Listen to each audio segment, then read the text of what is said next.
Morning students, आज हम पढ़ते हैं बीकॉम थर्ड ईयर का जो हमारा सब्जेक्ट है वो है ऑडिटिंग। एंड ऑडिटिंग में जो अपना टॉपिक आज स्टार्ट हुआ है, आज हम आपको एक मोस्ट और इम्पोर्टेंट क्वेश्चन सॉल्व कराएंगे। वो है हमारा अंकेक्षण और अंकेक्षण की विशेषताएं। ये हमारा मोस्ट और इम्पोर्टेंट है क्योंकि जब भी हम क्वेश्चन मतलब अपना ऑडिटिंग का पेपर देने जाते हैं तो सबसे पहले क्वेश्चन हमारा क्या होता है, ऑडिटिंग है क्या। तो सबसे पहले हम इसकी डेफिनेशन को क्लियर करते हैं। इसकी डेफिनेशन क्या है, ऑडिटिंग जैसे अंकेक्षण को इंग्लिश में क्या कहते हैं अपन, ऑडिटिंग, जो ऑडिटेड शब्द से बना है जिसका अर्थ होता है सुनना। प्राचीन काल में क्या होता था, बिजनेस छोटे हुआ करते थे। अब छोटा बिजनेस है तो व्यक्ति अपने ट्रांजेक्शन माइंड में याद रख लेगा क्योंकि उसको थोड़ा सा किसी को देना है, थोड़ा किसी से लेना है, सीधी सी बात है। कम मात्रा में वो किसी को देता था और कम ही मात्रा में वो लेता था, उनके ट्रांजेक्शन बहुत ज्यादा कम होते थे तो वो अपने ट्रांजेक्शन को माइंड में याद कर लेता था। तो वो एक ऐसे व्यक्ति के समक्ष अपने लेखों को, अपने ट्रांजेक्शन को पढ़ के सुनाता था और वो व्यक्ति जैसे ही उनकी बात को सुन लेता था वो अपनी तुरंत उसे स्वीकृति दे देता था। तो उस समय वो ऑडिटिंग थी। लेकिन आज के समय में जैसे जैसे व्यापार बढ़ता जा रहा है, व्यापार के साथ साथ ऑडिटिंग का क्षेत्र भी बढ़ता जा रहा है। आज व्यक्ति के बिजनेस इतने बड़े होने लगे हैं, व्यक्ति की कंपनियां होने लगी, बिजनेस होने लगी, करोड़ों की, किसी की 10 कंपनियां, किसी की 4 कंपनियां। और कंपनी का मतलब हुआ कि उसमें बहुत ज्यादा क्वांटिटी में प्रोडक्ट बन रहा है। जैसे एक पेन है, जैसे मार्कर है, मार्कर मैं यूज करती हूँ तो ऐसा नहीं है कि एक ही मार्कर वो बनाता है तो एक ही मैं खरीदती हूँ, हजारों लोग उसकी मार्कर खरीद रहे हैं, है ना, हजारों लोगों को बेच रहे हैं। तो वही चीज हमारी बिजनेस का अब हजारों बिक रहे हैं तो एक दिन में अगर 1000 बिके तो वो अपने ट्रांजेक्शन को माइंड में मतलब ऐसे मौखिक रूप से याद कैसे रखेगा, नहीं रख सकता। तो अकाउंट तैयार कर लेता है और अकाउंट तैयार कर लेता है, फिर वो चाहता है कि इसकी ऑडिटिंग कराई जाए, जांच पड़ताल कराई जाए। तो वही जांच पड़ताल हमारी क्या होती है, ऑडिटिंग। अब हम बढ़ते हैं अंकेक्षण की विशेषताएं। अंकेक्षण की विशेषताएं में सबसे पहला है हमारा एक संस्था का। इसमें क्या है कि एक संस्था तो किसी न किसी प्रकार की होनी ही चाहिए, चाहे वह गवर्नमेंट हो, चाहे वह सेमी गवर्नमेंट हो, चाहे वह प्राइवेट। एक संस्था होगी तभी ऑडिटिंग होगा, तभी खाते बनेंगे। जैसे हम लोग अपनी निजी लाइफ, जो निजी जीवन व्यतीत करते हैं उनके तो हम खाते तैयार नहीं करते। हम किस चीज का खाते तैयार करते हैं, जहां हमारा इन्वेस्ट होना है, जहां हम किसी न किसी प्रकार का व्यवसाय कर रहे हैं, किसी न किसी प्रकार की संस्था को चला रहे हैं। तो सीधी सी बात है इसमें कि एक संस्था का होना, चाहे वो किसी भी प्रकार की संस्था हो। दूसरा है हमारा स्वतंत्र व्यक्ति का अंकेक्षण, जो अंकेक्षण करता है व्यक्ति।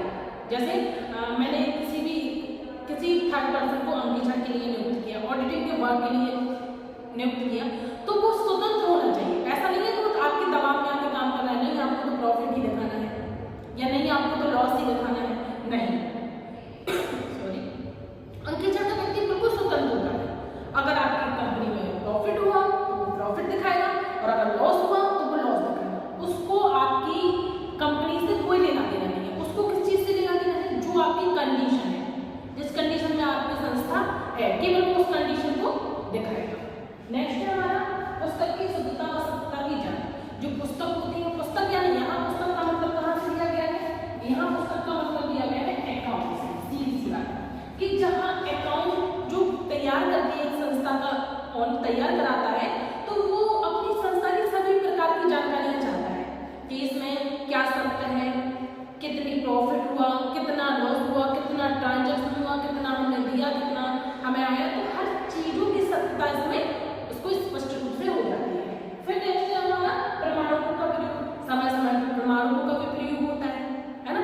फिर नेक्स्ट है हमारा लाभ तथा हानि की जानकारी। लाभ हानि की जानकारी ये मोस्ट इम्पोर्टेंट है क्योंकि भैया एक बिजनेसमैन सबसे पहले यही चाहता है कि हमारी संस्था में या तो प्रॉफिट होगा या लॉस होगा, या ना प्रॉफिट होगा ना लॉस होगा। तो क्या कंडीशन है, वो सोचता है कि क्या कंडीशन है, मैं इतने दिनों से इस चीज में अपना इन्वेस्ट कर रहा हूँ, अपना पैसा लगा रहा हूँ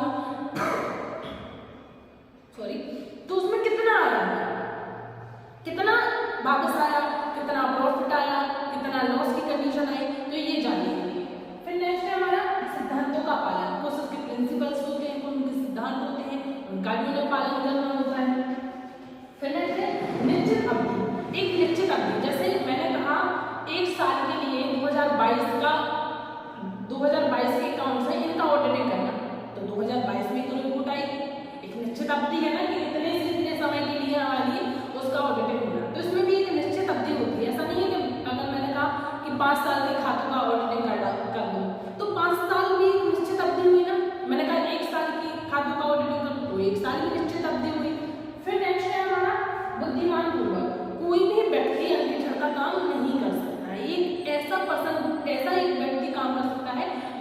वाकई उसको वो काम आता है, मैं कह दूं कि मैं एक ऑडिटिंग कर रही हूँ या आप ऑडिटिंग कर दो, तो नहीं, हमें अनुभव भी होना चाहिए, हमें वो काम आना भी चाहिए जो काम हम करने जा रहे हैं।